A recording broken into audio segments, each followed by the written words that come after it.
নমস্কার বন্ধুরা, আজ রান্না করব মাংসের ঝোল। আলু দিয়ে সব রকম দিয়ে দেখুন অনেকটাই কিন্তু মাংস এখানে অন্তত 1 কিলোর ওপরেই তো আছে মাংসটা। 1 কিলো 200 কি 300 এরকম ঠিক জানা নেই। আর নিয়ে নিচ্ছি এদিকে পেঁয়াজ, আদা, রসুন, টমেটো সব রকম। আর এদিকে আলুও কেটে নিয়েছি। মাংসটা ধোয়া হয়নি, তাই ধুয়ে নেব। তার আগে কড়াইটা বসিয়ে দিই গ্যাসে। আলুটা প্রথমে ভেজে নেব, সেই জন্য কড়াইটা বসিয়ে দিলাম, গ্যাসটাকে জ্বালিয়ে নিলাম। কড়াইটা গরম হয়ে গেছে, দিয়ে দেবো এখানে সর্ষে তেল। এখানে মাংসের জন্য আমি কিন্তু সর্ষের তেলই ব্যবহার করব। সর্ষের তেলটা অনেকটা গরম হয়ে গেছে, এবার আলুগুলো এক এক করে ছেড়ে দেবো।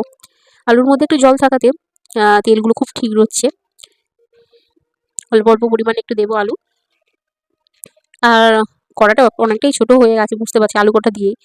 আলুটা তখন ভাজতে থাকুক, চলে এসেছি মাংসগুলোকে ধুয়ে নিতে। জল দিয়ে দিয়েছি, দিয়ে মাংসগুলোকে ধুয়ে নেবো ভালো করে। বড় মুরগির তার থেকে হাফ নেওয়া হয়েছিল। মাংসগুলো ধোয়া হয়ে গেছে, এবার এদিকে আলুগুলো তুলে নিচ্ছি। আলুগুলো লাল লাল করে কিন্তু ভাজা হয়ে গেছে। সব আলুগুলো তুলে নেওয়া হয়ে গেল ভাজা। এবারে ওই তেলের মধ্যেই দিয়ে দেবো কিন্তু পেঁয়াজ কুচি। পেঁয়াজটা একটু ভাজা ভাজা করে নেব, লাল লাল করে।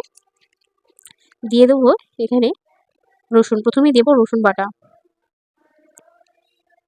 ব্যাস, রসুনটা একটু তেলের মধ্যে একটু লাল লাল করে ভেজে নেব।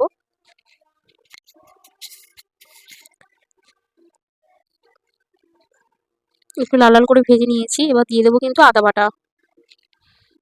আদাটাকেও ভালো করে কষিয়ে নিব। এরপরে দিয়ে দেবো কিন্তু টমেটো কুচি। এখানে 3টে না 4টে টমেটো দিয়েছি, ছোটো ছোটো তো খুব। আর এখন জানেন তো টমেটোর দামটা প্রচুর। এবার দিয়ে দেবো ধনেপাতা কুচি। অনেকে তরকারি হয়ে আসবে সেই সময় দেয় ধনেপাতাটা, আমি আবার কষার সময় দিই, একটু ভালো লাগে বেশি। মশলার মধ্যে ধনেপাতা বেশ মিক্সড হয়ে যায়, ভালো লাগে খেতে। দেখুন একদম তেল তেল মতন হয়ে গেছে। এবার দিয়ে দেবো কিন্তু স্বাদ মতো লবণ। আগে দিয়েছিলাম অল্প লবণ, এখন অল্প লবণ দিয়েছি, লাগলে আবার দেবো। হলুদ গুঁড়ো, লঙ্কার গুঁড়ো সব রকমই দিলাম, দিয়ে ভালো করে এবারে কষিয়ে নেব। ঝালের পরিমাণটা একটু বেশি দেবো, একটু মাংসে যেহেতু পোলট্রি মুরগি একটু মানে ঝাল ঝাল হলে বেশি ভালো লাগে। দিয়ে এবার ভালো করে কিন্তু কষাতে থাকবো যতক্ষণ না তেল ছেড়ে দিচ্ছে। এখন কিন্তু চতুর্দিক দিয়ে কিন্তু তেল পুরো ছেড়ে দিয়েছে। এবার দিয়ে দেবো কিন্তু মাংসগুলো।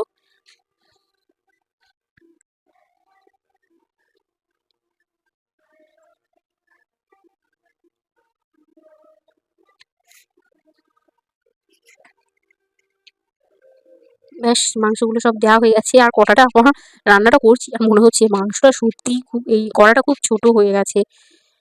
আর মাংসের পরিমাণটা অনেকটা, শুধু এখানে আলুও দিইনি, শুধু মাংসই দিয়েছি, তাতেই কড়াটা পুরো ভর্তি হয়ে গেছে। জানি না আর জল টল দিলে কতটা ভর্তি হয়ে যাবে। ভালো করে কষাতে থাকবো মোটামুটি মিনিমাম অনেকক্ষণটাই।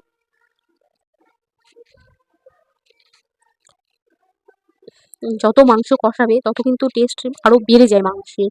অনেকক্ষণ ধরে কষাতে থাকবে, অনেকক্ষণ ধরে, তবে ভালো লাগবে। এটা যেহেতু খুব সামান্যই জল দেবো, সেহেতু অনেকটাই কিন্তু কষিয়ে নেবো।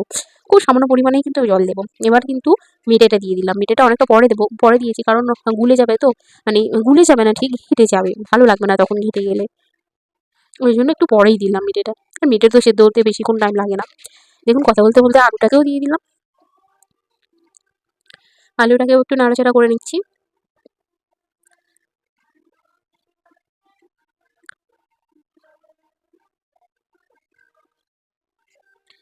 দেখুন আলুটা দেওয়ার সঙ্গে সঙ্গে আমার কড়াটা পুরো ভর্তি হয়ে গেছে, আমি একদমই নাড়তেই পারছি না, একদমই নাড়া যাচ্ছে না কড়াটা। আর এদিকে ক্যামেরাটাও আছে, এক হাতে যে ধরেও মানে কষবো সেটাও হচ্ছে না, কিন্তু কষতে তো হবে। এবার অল্প অল্প পরিমাণে জল দেবো। কষানো হয়ে গেছে, অনেকক্ষণ ধরে কষছি, দেখুন কষানো হয়ে গেছে, এবার জল দিয়ে দেবো মোটামুটি। আর কড়াটা একদিকটা আরও হাতে একটু অসুবিধা হচ্ছে, তো একটু ধরে সোজা করে দেবো। একটু লাল লাল ঝাল ঝাল কালার হয়েছে মাংসের কালারটা ঠিক, কারণ টমেটো কুচিটা এখানে অনেকটাই পরিমাণে। দেখুন জলও অল্প করে দিয়েছি, এবার ফোটার পালা। দেখুন একদম টকবক করে ফুটছে। আর এই শীতের সকালে এই ধোঁয়া ওঠা মাংসের ঝোল ভাত খেতে যা টেস্টি লাগবে। আলুটাও কিন্তু অলমোস্ট সেদ্ধ হয়ে গেছে। আর কিছুক্ষণ ফোটার পালা। তারপরে আমি টেস্ট করব বলে ঝোলটা বারবার তোলার চেষ্টা করছি, একটু মোটা গাঢ় ঝোল, যে নুনটা কেমন আছে, ঝালটা কেমন আছে।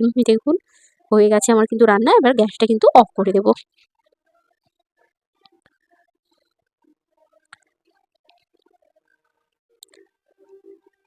গ্যাসটা কিন্তু অফ করে দিলাম। এবার নামিয়ে নেওয়ার পালা। দেখুন নামিয়েও নিয়েছি। জাস্ট কালারটা দেখুন, এরকম এসছে কালারটা, একদম লাল লাল মাখা মাখা ঝোল মাংসে। শীতের সকালে পুরো খামারে বসে, নাগারিয়া খামারে বসে খেতে হবে। শীতকালে রোদ পোহাতে হবে, খেতে হবে একটু ঝাল ঝালও। উয়া করে না করলে মাংস খাওয়া হয়, উয়া করতে হবে, তবেই তো হবে মাংস। সবাই ভালো থাকবেন, সুস্থ থাকবেন, সকলকে ধন্যবাদ।